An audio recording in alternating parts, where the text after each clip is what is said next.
ले कौन के बहिना आर 3 रंग के साड़ी पहिरे। सुन ले कौन के बहिना आर 3 रंग के साड़ी पहने।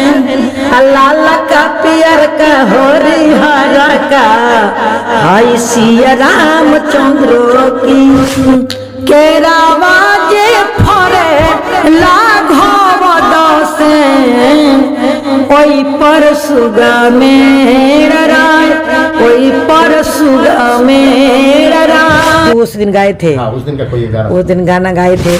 पटना बड़े देवरा तो देवरा आर मिलल बा ढोही चटना पति पटना बड़े तो देवरा मिलल बा ढोही चटना पति पटना बड़े। कि अरे रूप वाला बनल बाड़ा माल बाड़ा खिंचतार चढ़ली जवनिया में आ चूस गल मांस चूसनी मशीन बाड़ा पीछे पड़ल जे अरे तो काम नहीं आई तहर पाटी हो जहिया ऊपर वाला धासी करनी के फाइल जब खोलाए लगी हो मुँह ले माटी। रूप वाला बनल बड़ा माल खींच रुपया कमाता बड़ो और रूप वाला बनल बड़ो कामे नहीं आई वहाँ कोई काम है आने वाला है। यानी कि दो अर्थी गाना है ये। दो अर्थी गाना दुमानिया भजन है ये, दो अर्थी गाना है। हमने गाया उनको।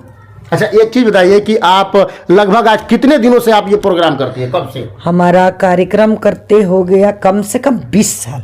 20 साल हो गया। 20 साल हो गया कि ढोनी में राजा दूध रोटी खेबा तो कई साल जिएबा। ये गाना बजना चाहिए कि नहीं? देखिए आप एक महिला होने के नाते बताइए। देखिए हम महिला होने के नाते हम ये बता रहे हैं कि हम तो ये सब गाना पहले नंबर गाना गाते नहीं हैं, लेकिन ये गाना निकला था देवरा ढोनी चटना बा तो उसी पर हम पूर्वी बना दिए हैं। इसी गाने पर पूर्वी बना दिए हैं। हम गा के सुना रहे हैं आपको कि कहियो न कहियो रे घर में और कहियो न कहियो घर में आर कोई देही घाटाना पति पटना बड़े आ देवरा तो देवरा आर मिलल बा ढोही चटना पति पटना बड़े तो देवरा मिलल बा ढोही चटना पति पटना बड़े।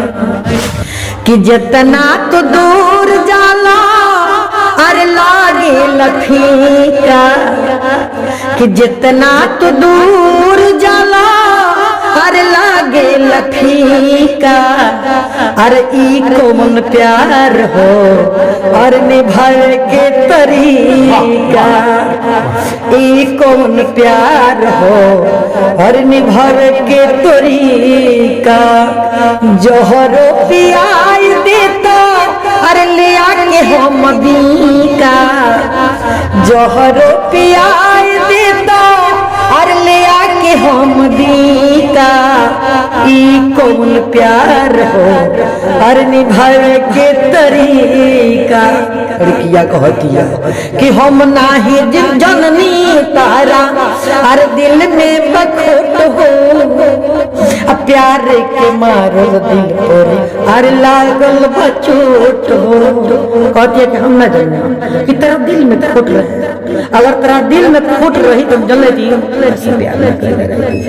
कि हम नाही जननी तारा अरे दिल में बखोट हो प्यार के मारल दिल पर लागल बचोट हो। तो तोड़ी के दिल बोली अमूल पर मीठा तो तोड़ी के दिल बोली अरे बहुत बड़ मीठा ई कौन प्यार हो अरे निभावे के तरीका ई कौन प्यार हो अरे निभावे के तरीका। निर्मला यादव जी 20 वर्षों से गाना गाती हैं, 20 वर्ष से स्टेज प्रोग्राम करती हैं।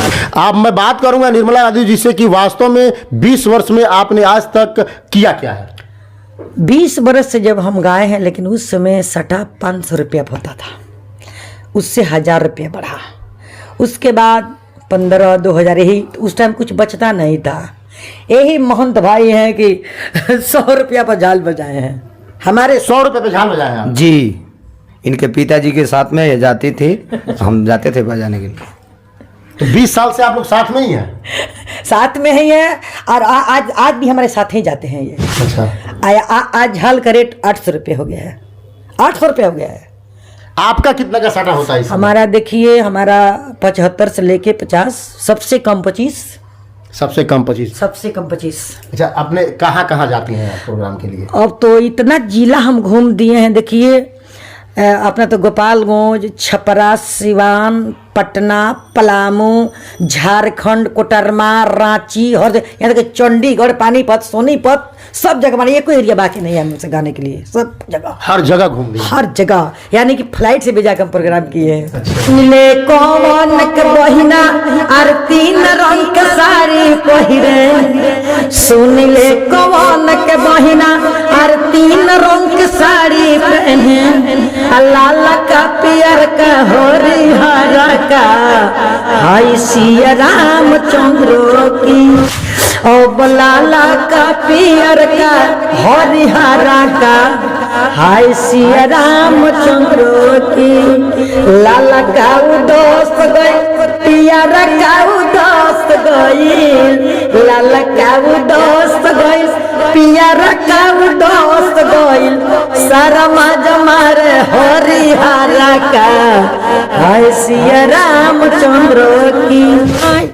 मने महतारी कहतरी कि केरा फरल बा, सुगा मेड़राता, आ उहे फल हमारा छोट माई के चढ़ावे के बा। तो यही पर गीत बा कि केरावा जे फरेला घवद से, ओई पर सुगा मेड़राई, ओई पर सुगा मेड़राई।